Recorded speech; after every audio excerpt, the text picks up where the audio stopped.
So I just wanted to get on here for a quick message. I don't even have my microphone, but I was about to do my whole Sunday thing. I already been to the park, already, washed my hair, and as you can see, I got my little hair wrap on.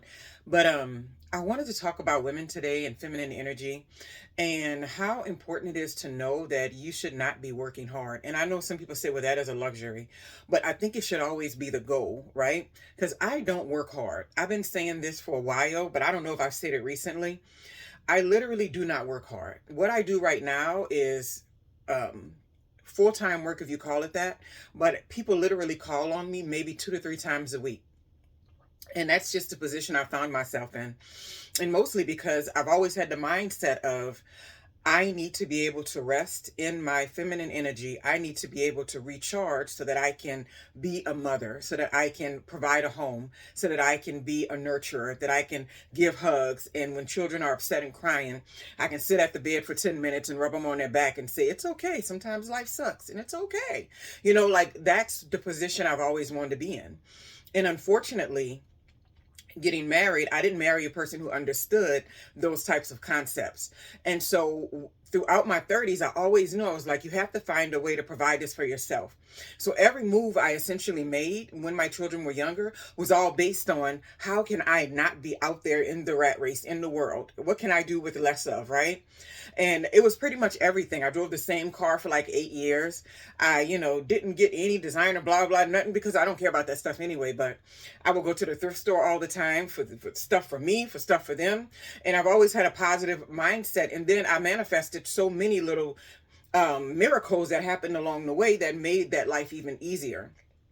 And I told myself this many times that my goal in life is never to get into some position to where I have to do 80 hours a week of getting something done and making something happen. The hardest I've ever worked in a very long time was when I was in my previous relationship, which was a couple of years ago. And I couldn't believe that I brought a person into my life and my life didn't get easier. It got 10 times harder. And I was like, this is insane. And I was like, this is what so many women are doing. They're married, they're working full time, they're also raising the kids, they're doing a majority of the work at home. They don't have time to rest and recharge. They're always on. And if you can never turn that switch off, you're never going to live in your abundant flow. You're never going to live in that manifestation place to where you can create the life and the experiences that you want to have access to. Like the reason, and people say, oh, I don't want to be in a relationship. It's not even really about that for me. I've never been in one that didn't require a lot of energy and a lot of time. So because I enjoy my own energy and time and space so much, and I know that I need it to continue to be a great mother and just a person that I am proud of in many ways, I don't pay attention to or look for it because I want to be able to go out on Sunday morning without anybody looking for anything from me. I want to go sit in nature for a while, 2, 3 hours. I don't even look at my watch when I go out there. I want to come home and be like, okay, I'm going to wash my hair first, and I'm going to do my face, and then I'm going to cook the food for the week and all this. And nobody really needs me for anything. It's like I don't have anywhere to be. I don't have anywhere to go. I don't owe anything to anybody. And I think until you're a woman and you've gotten into that space, you truly don't understand the importance of that feminine energy. And the ideal experience would be for you to be in a relationship with someone, and if you were raising children with them and all that sort of thing, they would be providing the rest for you. Because when you provide rest for a woman, everything else in your life expands like big time.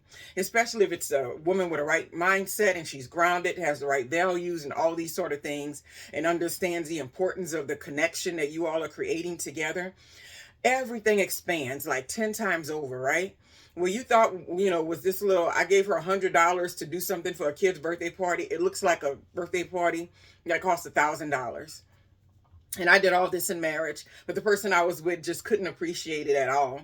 And so there was a wounded masculine in him that needed to be healed. And it has nothing to do with me because I don't know what other people are going through. But for women, I just want to say that should always be your goal, is to get to a place to where you don't have to work so hard. And I know people say that's easier said than done. And of course it is, but always have that in mind. And I think that's why so many women I know get college degrees and they go and get further education, because they know that at the end of the day, even if I got to go to work, sitting behind a desk where half of the day I don't really have to work, because that's a lot of these jobs out here, or, I can spend other time creating a business or whatever I'm doing. is going to be much easier on me, right? And I can honestly say that now, with what I do now, it took a lot out of me to just say, should I be doing something else? And I'm like, no, girl, this is, you earned this. Sit in it. Sit in it and enjoy it, right? But if we're so used to being on the hamster wheel, we always trying to find something to fill that space. So I do find things to fill the space, but they're like creative things. So if I'm sitting there and I have nothing to do for a while, or I have all this time passing, I start writing something. And I've been on this short story novella thing lately and putting them on Amazon. And you know that I just started this, so I'm very excited about it. But it's easy, it's relaxed. And when my children call in the middle of the day saying, this happened, oh, I'm so upset, blah, blah, blah. I got a whole hour, if not that, to talk to them. It's like, what happened? What are we gonna do about it? Blah, blah, blah. So just keep that in mind. And I know everybody wants to be like a boss to some degree and like create this life where you have a lot of these material things. But I will say this, once you get all that stuff, you have to maintain it. And I've already known how this works, right? Every time I've gotten something that was like some huge material expanded thing that I really wanted, the next thing that came after that was how to maintain it. What I want to do is maintain it energetically, but that doesn't always play out depending on what you need to work on the inside of you, right? And so just remember that if you got it with hard, back breaking work, it's going to continue to be hard, back breaking work, And so as I continue my Sunday and sit here, I'm probably going to be doing hair for both girls. And that's another thing, doing my daughter's hair. I don't owe nothing to nobody. So they were like, can I wash my hair? Will you do it? And then one of them wears an afro. The other one wants it flat iron. Couple of hours, no big deal. About to cook, a couple of hours. Prepping food for the week, no big deal. And it's all easy. And you're talking about by like 3 or 4 o'clock in the afternoon, I won't have anything else to do for the rest of the day anyway. And I've already exercised. I've already, showered, all these wonderful things, did facials, blah, blah, blah. But it's important to remember that should always be the goal. The goal should never be to keep on breaking your back year after year after year. My mom has passed down that energy to us, her daughters, and it's a incredible work ethic when it's necessary to pull it out, but it does not create an environment to where you are being provided for and you are being able to rest or you are being protected. And when you meet people, and I noticed this too, with men, when you meet people, they can sense that aspect of who you are. And because of that, you won't even attract men that's going to allow you to rest, that's going to see the importance of your feminine energy, that's going to provide that sweet spot so that you can 10x their life in the nurturing and loving sort of way. You won't even attract that kind of man because that's not even like what you've come from. Once you recognize you have that energy in you of doing everything, taking care of everything, always being on top of everything, never having to rely on people for anything, always being in front of everything. Once you realize you have that energy in you, then you can get to the place to where you're just like, okay, I'm tired. So how do I rest now? And I've been at this for many years, a long time. And that's always been a biggest gratitude and biggest prayer that I always have.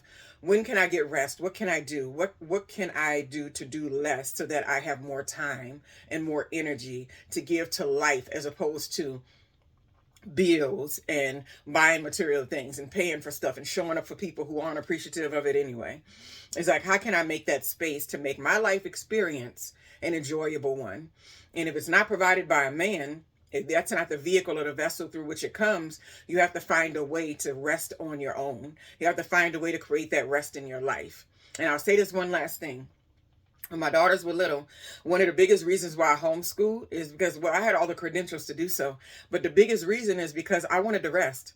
I got so tired of getting up every day, going to this prestigious little school, driving 45 minutes, dropping them off and having to stay out because it didn't make sense to go back home. And then I had to teach a class at 1 o'clock and go teach that class. And of course, unsupportive co-parenting completely. And so I had to do all this on my own. And it was just running a race constantly, going down in this traffic. And it just makes you angry and hard. And like, you don't get to experience the joy of your children either because you're so busy hustling, right? And I was just like, I met this friend of mine and she was homeschooling her daughter. She was about to anyway. And I was like, I'm going to go on that journey with you. And I did that for 4 years. 4 years of spending time with my daughters in the daytime, waking them up whenever they were ready to wake up in the morning, not having to be anywhere for any specific time except for the classes I was teaching, and then mostly teaching online too. living on a very low budget and being perfectly comfortable and okay with that. Going to the library for fun, going to the park and taking my book and just relaxing, taking them on bike rides. All these things were easy. I wasn't tired and I wasn't like, get out of my face. I don't feel like, because I made sure I didn't have other things to do. And so I don't think we realize how important that is. You can never get those years back. So that's why I always say I enjoyed being a mother so much. And I'm so grateful that I was able to have that experience, because many people can't have that experience if they don't have a husband taking care of them. But I believe that it was possible. I believe that I could create an abundant environment, an environment where my children were free and they were relaxed and they were taken care of and they were happy and they were joyful. And that's literally what happened. They had a playroom. They would go in that room and spend hours in there, hours of the day. And I'm just like, what a wonderful, and I see it in them now. They're not impatient or rushing to get out in the world and like make a name for themselves. They're not ambitious in that way. They have like these deliberate mindsets about, okay, this is what I want to do in my life. This is where I want to go. This would be the best decision.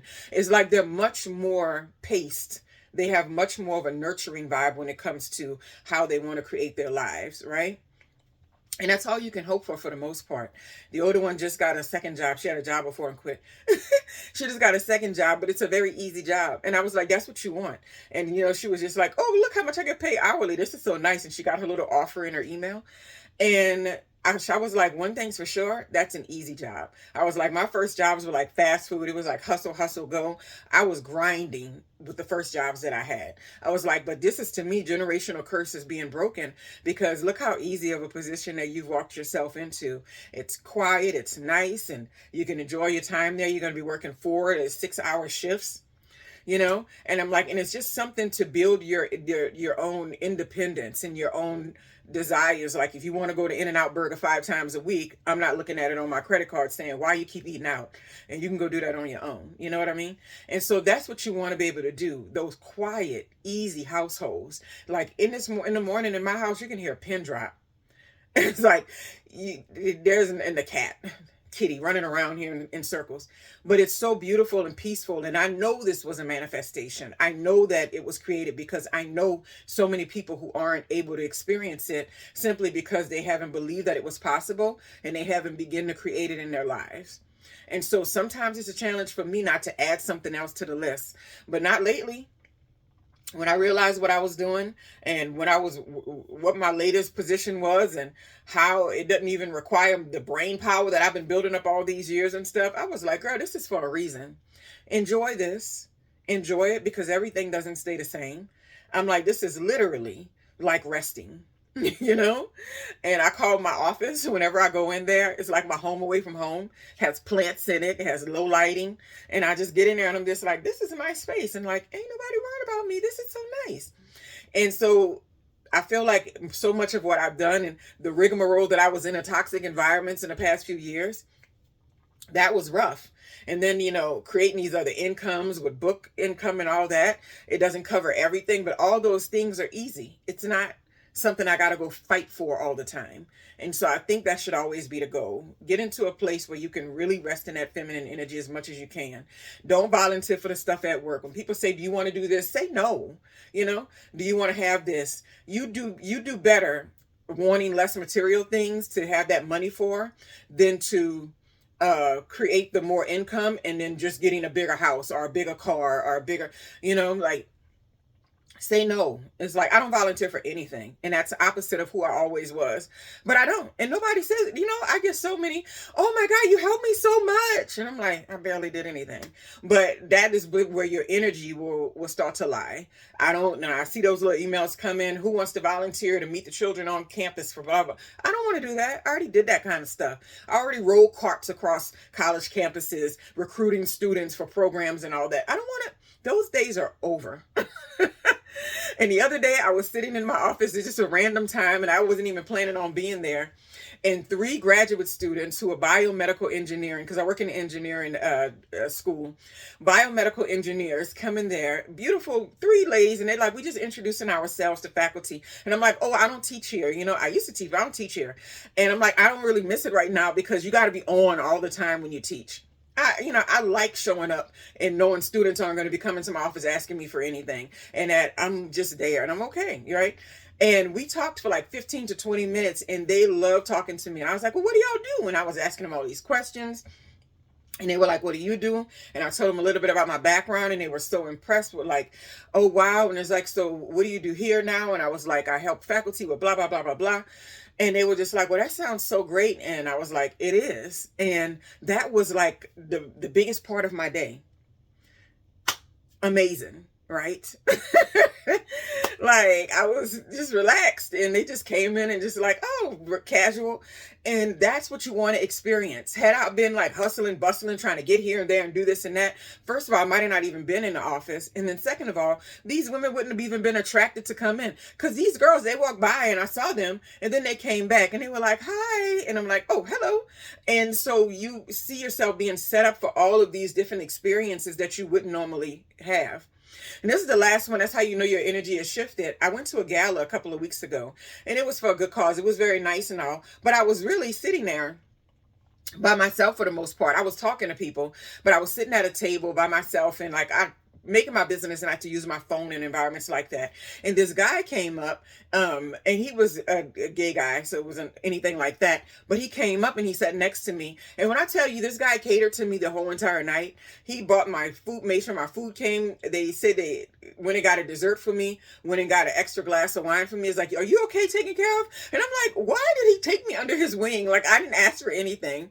And he was like, did you already do the pictures? Because they don't have anyone in the line and all this kind of stuff. And he was like, I just want to make sure you're okay. And so you'll pull out this masculine energy out of people when you're not even asking for it. And I think about it all the time. And I'm like, that was a really fun night. And then when I was leaving, he was introducing me to all his friends and people he knows.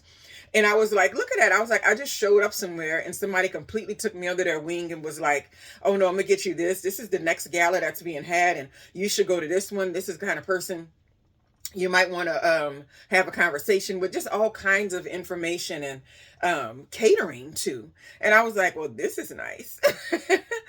And so it's just a beautiful thing. So getting that shift, because I don't really think women can experience a healthy life when we're not able to rest into our feminine energy. And I can go on about this topic forever, but I'm not going to do that. I hope you all have a wonderful, wonderful, wonderful Sunday.